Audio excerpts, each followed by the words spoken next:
confessions. Trying to teach them all lessons. Yeah. Whoa. Hoop dreams, trying to make it to the league. Yo, I'm welcome a to young this Mike week's Jordan episode of balling out Hardwood Jeff Confessions, Teague. your weekly hoop confessional where we speak to athletes and sports industry professionals alike to speak the truth about basketball. My name is Tay, I'm your host, and we got a very special guest today, Mr. Mickell Gladness out of Alabama. How's it going, man? Going good. Thank you for having me, man. Yeah, for sure. So for those who don't know about Mickell, we actually, let me take a step back. We actually met first time back in, I want to say 2009, was it? When he played with the RGV Vipers, and I was on the front office staff, and we won a championship that year with Mike Harris leading the way as the MVP. So I got a chance to follow, your career, and you're a great guy, and you guys did your thing that year. That team was special. When we were stacked. Yeah, you guys were stacked. To say the least, yes. You guys probably had about 4 or 5 NBA guys that all went on to play at some point from that team alone. So, yeah, that year was special. And you guys probably can't tell by watching it, but this guy's a giant 7-footer. And and he's a nightmare down in the paint when it comes to defense if you try to go down there. But yeah, so let me ask you a question. We're going to get right into it, man. Like, you got a chance to play in the NBA, obviously the G League that I just spoke of, and then you played many different countries in Europe and Australia, Japan. With that being all said, like, where did the introduction to basketball come? My father played when I was young. I remember just men's league games and just watching him here and there. But I know he played when he was in college, and he didn't get a chance to play professionally because of a hamstring injury. And, back then, like, any little thing can take you out and you're done. Because they don't have the types of surgeries, the type of recovery that we have now. But just seeing my father play from a young age, and I don't even know if he really, like, put the ball in my hand. It was just kind of seeing him and then following his footsteps. Kind of like my sons are doing now. Like, they see me play, whether they're going to remember it or not, because I have a 3-year-old and a 6-year-old. Yeah. They're going to remember it or not. Like, that introduction was kind of made naturally by them just seeing me, and then next thing you know, they want to play with anything in the ball, basketball, football, soccer, anything. So that's kind of how it happened for me also. Nice. And so, I think we all most of our fathers kind of had that introduction to sports, but was there, like, as you kind of started and you kind of having fun with basketball, was there a professional athlete at one point that you kind of looked up to, and you were like, man, I want to be like him? Or? Well, it first started with Scottie Pippen, and my dad was like, no, you're gonna be 6'11". He just kept speaking that you're gonna be 6'11". You're gonna be 6'11". Nice. I'm like, no, I'm not. I'm gonna be 6'7", just like Scottie Pippen. Right. It's like, no, look at your feet. He always said you gotta look at your roots. You can't have small roots, and your feet are big, so you're gonna be a big tree. I'm like, no, I'm not gonna be 6'11". I'm 6'7" like Scottie Pippen.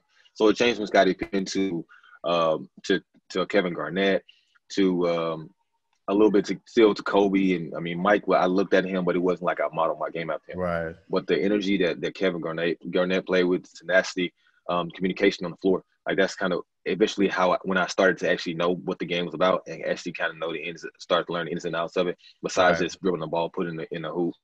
Yeah. Like that kind of stuff. I would model it after Kevin Garnett.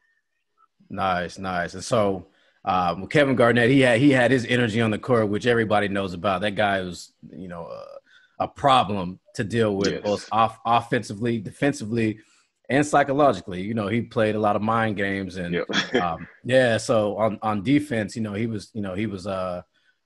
kind of get into your head and be able to dominate and take over you. So that leads me into, for those that are watching and listening, Mickell still has the ongoing record in NCAA Division I for most blocks in one game, and that's 16.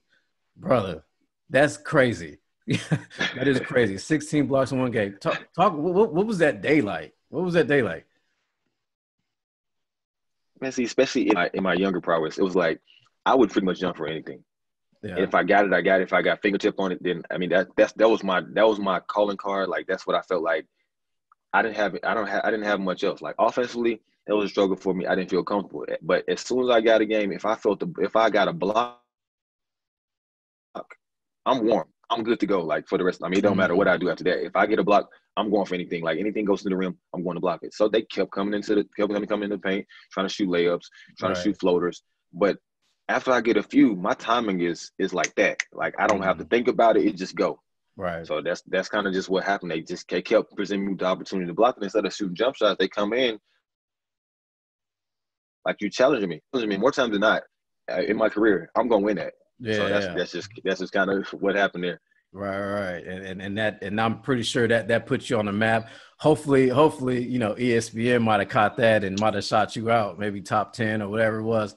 Oh yeah, they got that. They got it. That. Yeah, and you got the interview, the whole nine, man. It was on top 10 that night. Yeah.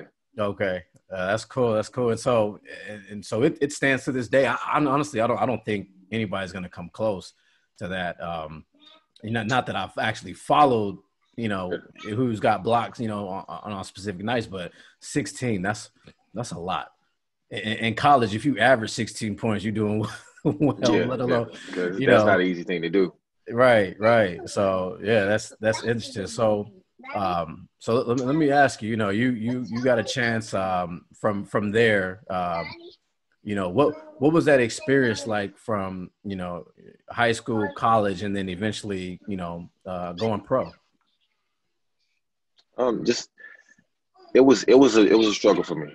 First of all, I'm not the biggest guy in the world, so I had to kind of figure out how to use my body and use the advantage that I did have instead of continuing to look at, oh, I got to put more muscle on, or I'm not like him, or I'm not like him. So it was a transition. I'll put it like that. And going from high school, I went to junior college because I didn't have the looks that I wanted. It was never the grades, because some guys do because of the grades, but I didn't have the looks that I wanted. So that year of junior college allowed me to further learn, and learn from older players, like experienced players, what I didn't have, and kind of add pieces to my game. Right. So I think those transitions were good. And college, like I said, it was more so my coach had a lot of confidence in me. From day one. I mean, it was like I went to junior college, and I struggled because my coach, he played me sometimes, didn't play me sometimes, so he played little mind games, and then I feel like he didn't know how to talk to players. Right. But when you go somewhere and they have so much confidence in you, it puts it in you too. So when you have that coach that's behind you, like, come on, like, you got this, like, let's go. Like, I know what's in you. Let's get it out. Right. Like, it put so much more confidence in me. And it started on the defensive side because he was defensive coach, and he felt like I can do whatever. And he was like, if you don't have this, let's figure out how to get it. Right. I mean, old school coach, real hard-nosed coach, but I think it helped me to really mature. Nice. And so in college there, you go on to play your first year professional in Europe. And then you come back, and then you sign with the G League, I believe, or D League at the time, rather. At that time. Yeah, and then so that's when you got your first taste of a championship with the Vipers that we had spoke about. And then so talk about, Go. you're coming off a championship. They got the little ones. Yeah, they ask me all these questions. Yeah. So coming off a D League championship, I'm pretty sure along with that team, everybody was kind of, all NBA scouts were looking at that, at that team specifically. And so you were fortunate enough to go ahead and proceed, to the NBA. What was that moment like? What was that moment like when you got that call, from your agent, like, yo? Man, it started 2 years. Well, I would say right after that championship season, it started after that, kind of just gradually getting better and getting more and more looks. I remember me and Julian Sensley went to like the D League elite camp or whatever like that. And we were just there just playing. And after that, Miami called me. They was like, we saw you at the camp. We got this guy here, but it's not quite – he doesn't quite fit our system. We want you to come in and just work out. Just 1 week, come work. After that 1 week turned into 2 weeks. That 2 week turned into summer. That whole summer turned into because they would just fly me back every week. Right. That whole summer turned into invite to training camp. Training camp led to, okay, all right, we like you a lot. But like that was the first year LeBron came, so like we already have our guys. LeBron pretty much signed everybody that he already wanted, and they were always they were older guys. So I'm like, okay, they can't last forever. Right. And so after that year, I went in the D League again. Went back to D League, play well again, and that next year was the lockout year. So I'm like, I don't know if a season's gonna happen. Like, so I'm practicing. I'm still playing well. I got that confidence because I just went to training camp the year before. I'm like, I know I got what it takes. Yeah. So soon as they come to the CBA agreement, they called me again and like, we want you to come back to training camp. My coach at the time, Nate Bjorkgren, who now just got promoted to head coach of he was with the Raptors with Nick Nurse. And he just got promoted head coach somewhere in the NBA. But you're right. Yeah, I can't think of the team. I remember seeing that announcement. But is it the Pacers? No. Yes. I think it is the Pacers. Okay. But he was like, they really like you in Miami. They talk about you every day. They love your energy. They love you how you play. That kind of stuff. They want you to come back. So I go there. My mindset is I have nothing to lose. Right. I just gotta play like how they seen me play, and I have nothing to lose. So if I don't get it, then I just don't get it. But otherwise, so that training camp was probably one of my best training camps. And I ended up getting it's one spot, right? Yeah. So Eddie House is there. He had a guarantee, but he was there from the year before. Right. They end up cut like this day of. I'm like, okay, I'm going against me and Terrell Harris. Right. It's us two. We're rookies. I mean, fresh out of the D League. Another teammate from that same championship team. So I'm like, man, I mean, we both done good. I'm like, well, I've done my best. Terrell done his best. If they pick him, that's my boy. Like, I'm cool with that. Yeah. They end up the day of. I see Eddie walking out. Or I don't see Eddie around. Yeah. Like, what's going on?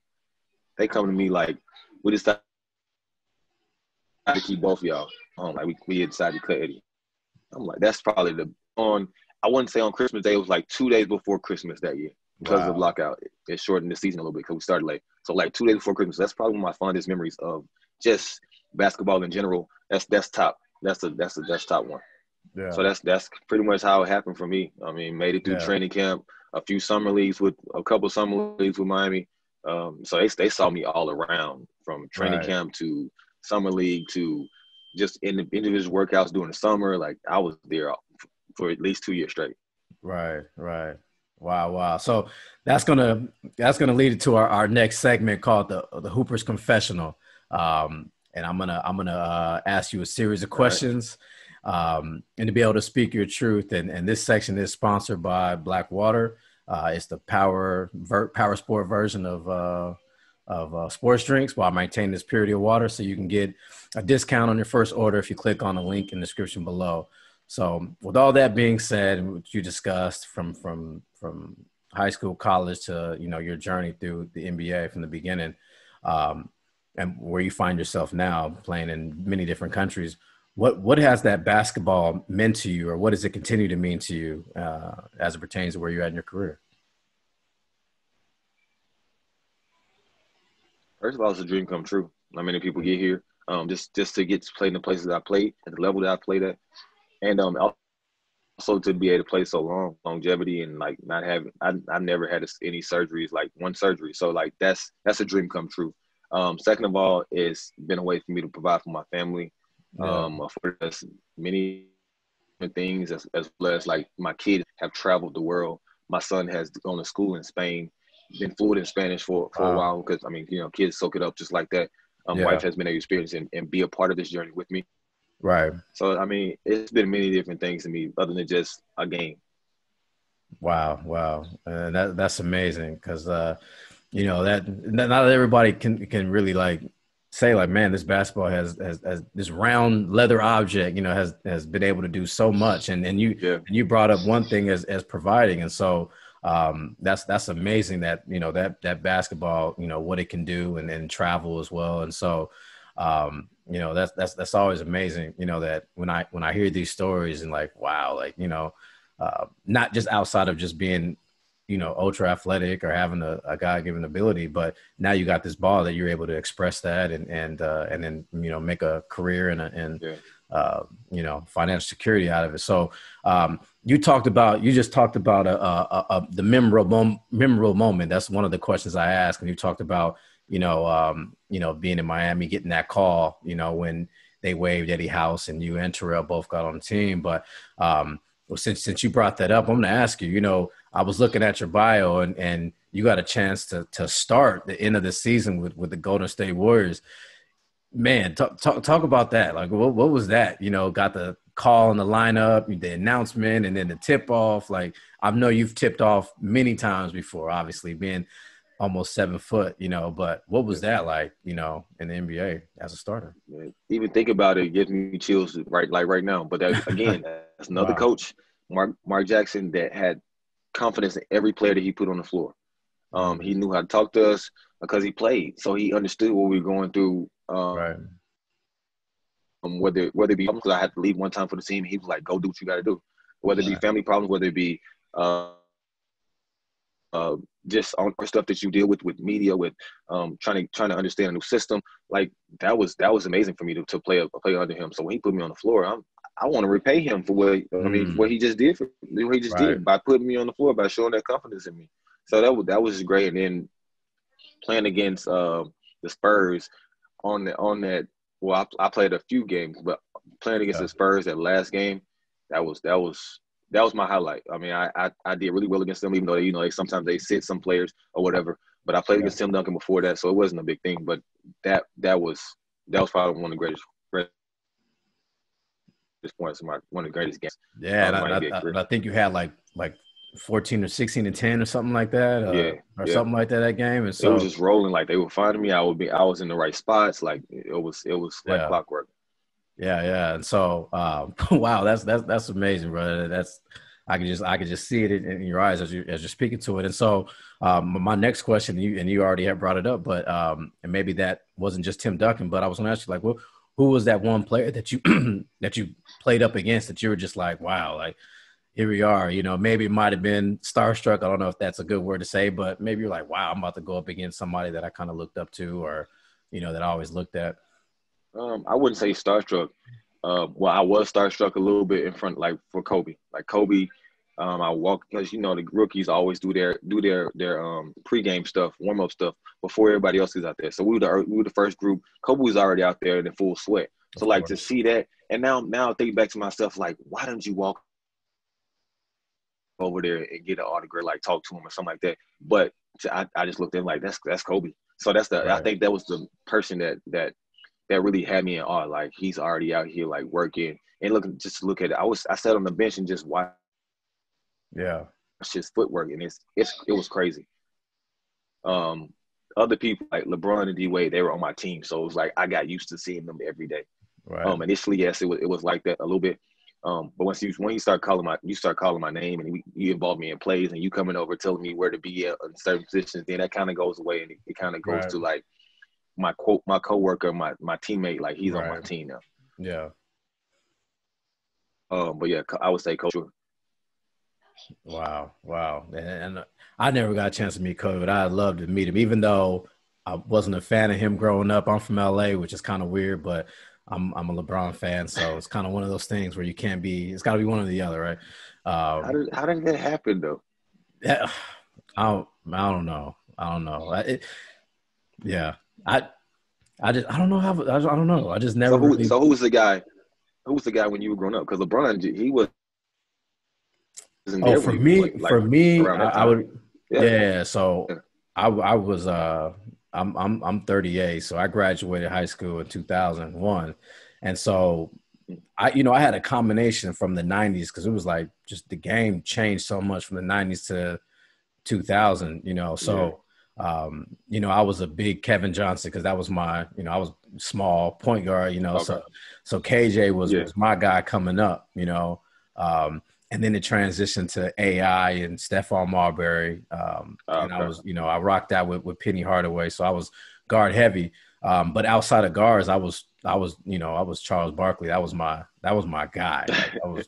Charles Barkley was my dude. And then eventually, when Marbury and Garnett teamed up, that was my squad, until Marbury left to New Jersey. And then I, you know, obviously I was a Laker fan because that's how I grew up, and you know, a family out there in that LA. And then when Shaq came, that whole Nick Van Exel, Eddie Jones, and Cedric Sabalas and Lottie, that whole team, that was my team. And then Kobe came and just disrupted all of that. So you know, that's where that's where I got my hate for Kobe. But I tell everybody this, you know, year 20 Kobe, I rock with. I love that dude. This is whole inspiration, and looking back at him after that, it all makes sense why he was how he was. You know, as he started to do it like keynote speaking and stuff like that, people get to know what his mom mentality really was. Now it all makes sense, and so I have great respect for them, and obviously, rest in peace to him. But yeah, talk. Let me ask you one of the questions. You know, is there like a false reality that you could speak of when it comes to like, you know, because here's the thing, like, you know, guards, they like to say they're dime a dozens, right? And they're like, oh, you can't teach 7 foot, blah, blah, blah, blah. So, you know, can you speak to that false reality? Like, is it as easy, even though you're 7 foot, is it still that, you know, is it easy as people think? You know, one thing I hate is like, all right, I block a shot, right? Mm-hmm. You're supposed to do that. But how many 7-footers do you know that can't do that? Right. Like it's so many that don't. It's not all about, like, you see even guards doing, like, being able to block shots really well. Right. It's not about the height, because some don't have the timing, and some they just tell, oh, just stand right there. Some can't get over to even block the finish shot quick enough. So it's a variety of different things, and I wish it was, he would just chalk it up to, oh, he's tall, he has long arms. That's not how it goes. So that's right. A big false reality that gets on my nerve when people bring it up, because it's not all about that. It's so many. It's timing, it's athleticism, it's just knowing when to, like, where to be, spacing on the floor, and kind of stuff like that goes into that before you even get the block. Right. Because I know, you spoke right to it. It is a lot of timing and everything else, because how quickly a big man can get to foul trouble, you know, trying to block every shot, right? Because as soon as they get you up in the air, you know, or if you're trying to, you know, block, you know, tack the body, and, you know, there, like you said, I mean, obviously I'm not a footer, but, you know, I play 2K enough to know that there's some timing. There's some timing into it, you know, or else you go find yourself in foul trouble. You're gonna be on that bench, you know. So yeah, that's amazing. So that's gonna end that segment there, man. I appreciate that.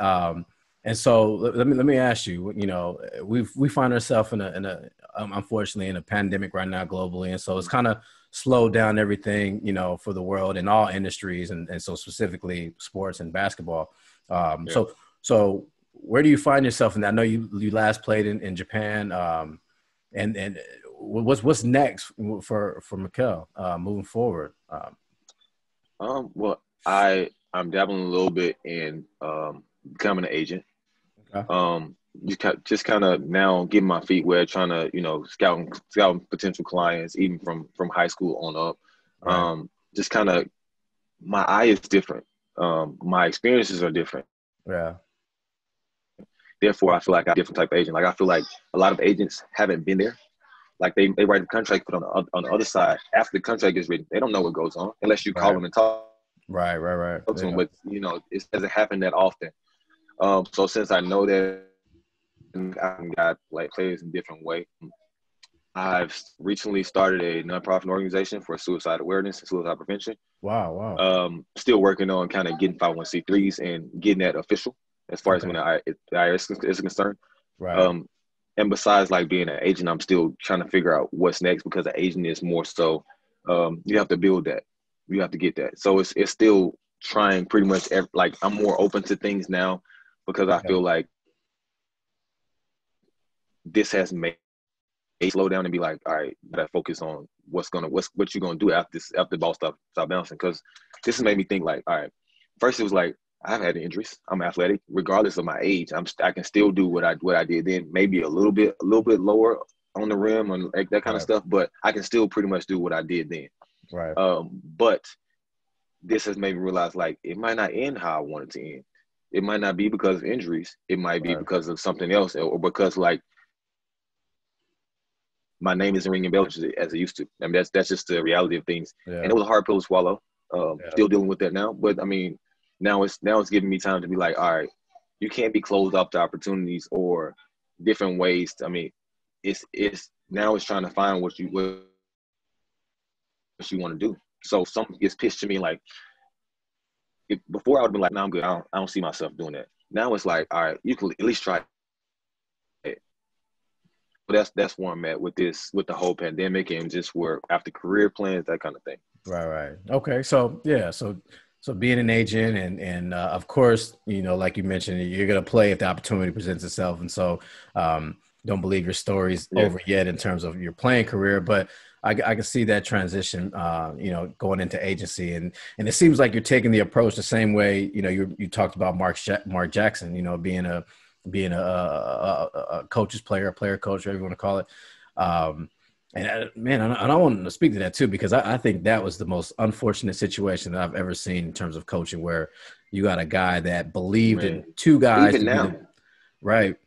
And it's and he hasn't got a job since. And he went on the record before, you know, Curry and Klay became who they are, saying that they were the best two shooters ever. And they go on to, you know, done what they've done. And it's unfortunate that he wasn't there to kind of, get, you know, reap the reward of what he developed.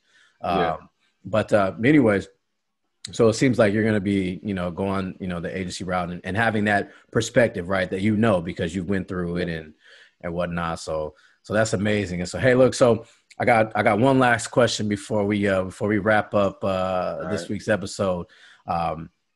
If we were to retire your jersey today, what would the number be on the back of your jersey, and what was a nickname either given to you, self-proclaimed, or maybe a mantra that you had, you know, through your playing career? Okay, so the number I'm going to go with is 32. I've gone 32, 40, 44, all those. But the number I'm going to go with that I really identify with is 32. 32, nice. I had a name in Australia. This was the fun. I mean, it's comical, but it really described kind of what I do. I've had the eraser, but this in Australia they call me the Blockadile, because in Australia my team was the Townsville Crocs, and we had a situation where I blocked like, I want to say at least 12, 13 shots, and they only gave me credit for like 4. Wow. So every after that, the fans came up with an idea. They wrote me on Twitter like, after every block, I should do like a crocodile snap. So after that, it was the Blockadile from the season, from then on out. I like it. I mean, that it has a story behind it. It was very big in my career, and that's what I mean. They started giving me my credit for my blocks, and that's kind of it was like to let the ref know, oh yeah, I just blocked that shot in case you missed it. Yeah, that's awesome. That's the people that table know that. Yeah. So 32 and Blockadile. I like it. I like it.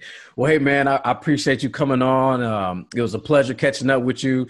Like I mentioned at the top of the show, man, we go back like 2009, whatever it was, and got that championship. So it was good seeing you. You're healthy. Hope family's well. And hopefully, you know, maybe next time we can get you on and kind of dig into a little bit more, because there's a lot more to your story, and there's a lot. But I would love to have you back on at some point. So I appreciate that. I'll be happy to come back on, man. Yeah, appreciate it. So so this concludes this week's episode of Hardwood Confessions. If you're watching on Apple Podcasts or YouTube, make sure you like, subscribe, and hit the notification bell to get you notified on your next week's episode of Hardwood Confessions. Again, my name is Tay. I'm your host, and we're all guessing. Game 5, and I'm shooting like Steph. And I'm full court pressing. That's a Hardwood confession. Feel it. Here comes Chicago. 17 seconds. 17 seconds from Game 7 or from championship number 6.